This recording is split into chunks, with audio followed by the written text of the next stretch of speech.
Greetings. So I need to fill you in and update you on something. Um, I struggle from PTSD from the things that I saw uh, during 9/11, a deployment shortly thereafter, and then the war in '03. Starting the war off in '03. Um, uh, it was a lot. And like my trauma response, one of the main reasons I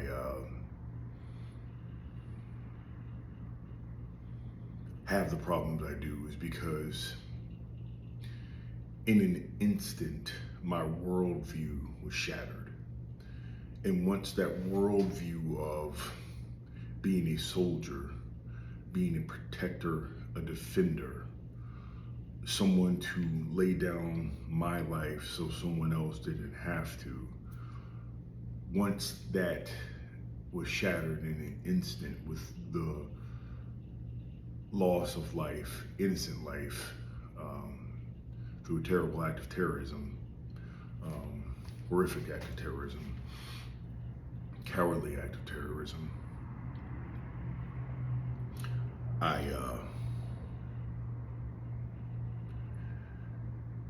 I suffered.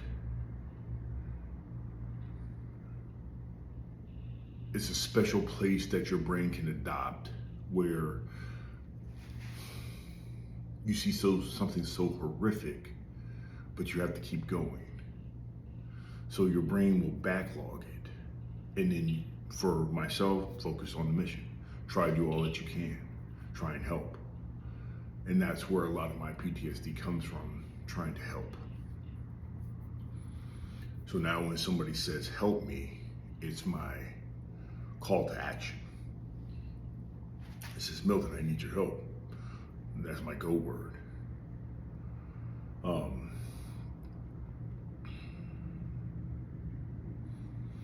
because I always felt in my heart I didn't do enough. And I carried that burden with me for a very long time. And then through a lot of counseling and a lot of forgiveness, remember the three things: my time, my love, and my forgiveness. Forgiveness also starts with forgiving yourself. And I've had to do that on a grandiose scale for many actions. Uh, Even ones that I viewed were virtuous. Um, I wasn't seeing the light of doing. The mere act of going was doing something, was helping. You forget all of that in the moment, and your brain backlogs it, and you go forward. It wasn't until a year later, on the first year anniversary, and I am getting ahead of myself, that I knew I had a problem. Because I pulled up, we were in Operation Blue Flag, I believe, on my base in Barksdale. And Bush had flown into the base from Florida to Barksdale to give his first press conference right after the attack. And we had live nukes on the pad. I just gotten off shift. Again, I'm getting ahead of myself in the story, but it's gonna go somewhere. Not sure where, but it's gonna go somewhere.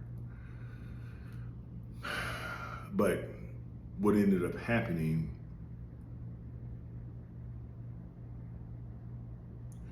was I could not believe how quickly things changed. But on the first anniversary, finding out that I had a problem, I pulled up. We were in the same operation again, same exercise. I pulled up to the Combined Air Operations Center and was listening to the radio. Loved listening to the radio. Still hooked on oldies. They had a wonderful oldie station in Louisiana. Used to love listening to oldies. They told some of the funniest stories on there about locals and high school football, things that I really enjoyed. Um, uh, but the DJ went to read a letter from someone who was widowed at 9/11, and I fell to pieces. And it wasn't a regular being upset. It was, I'll never forget, it was raining outside. I'm in my vehicle. I'm just trying to compose myself enough after lunch to get out and go into the place. Tears and snot, glasses all messed up. I was so upset and I could not get a handle of myself. And that hurt.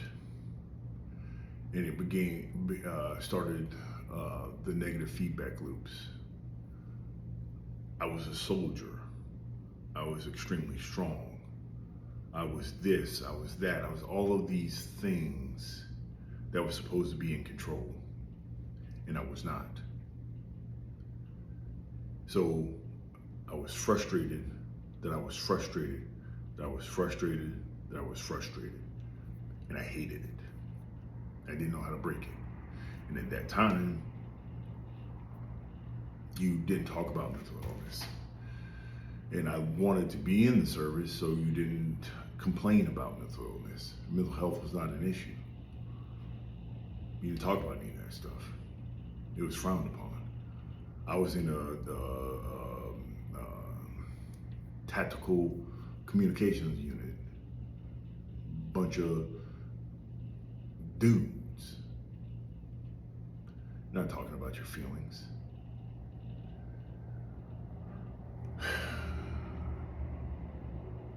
But times have changed.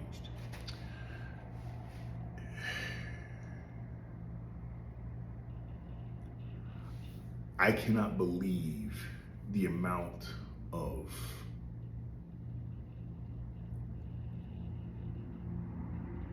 presence of life that event and those events has given me. As negative as that event was,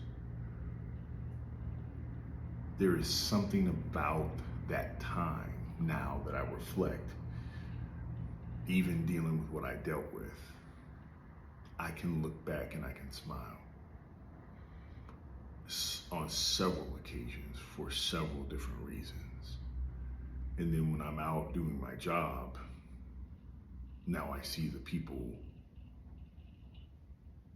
who I went over and served for.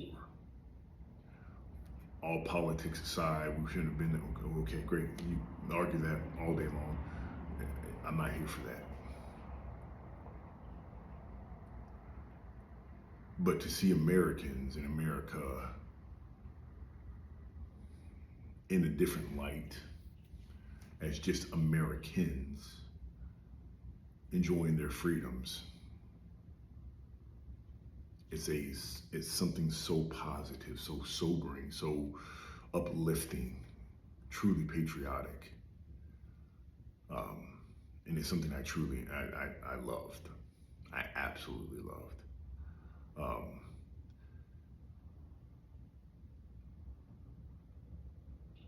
I always wanted to be greater than what I was. And when greatness comes, a chance, an opportunity that greatness comes, you have to ask yourself, what is that going to look like? What is it actually going to look like? It could be something as mundane as someone drops something at your job and you have to go and help them pick it up. Or something as intense as there's an accident, just like in the movies, a gas spill and someone's trapped in their car and you're the first person there and witnessed it. Are you gonna just call 911, or you're gonna go over and try and help that person out of the car?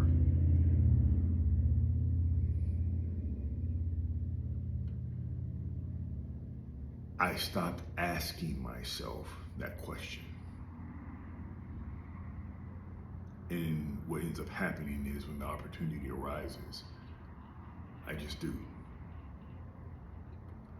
I didn't have to go up there. I volunteered.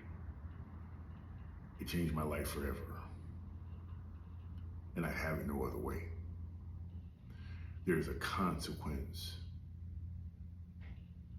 There is a responsibility to life.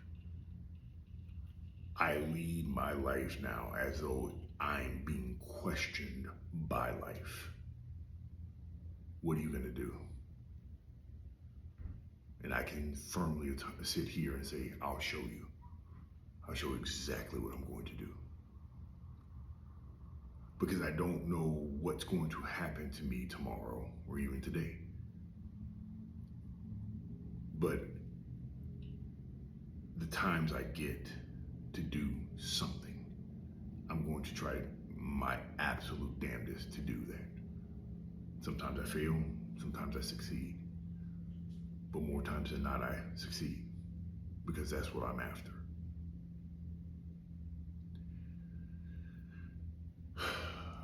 Okay, so next time I will get back to the levity of basic training at at Lackland Air Force Base. Until next time, be the reason somebody smiles today. I encourage you. Take care.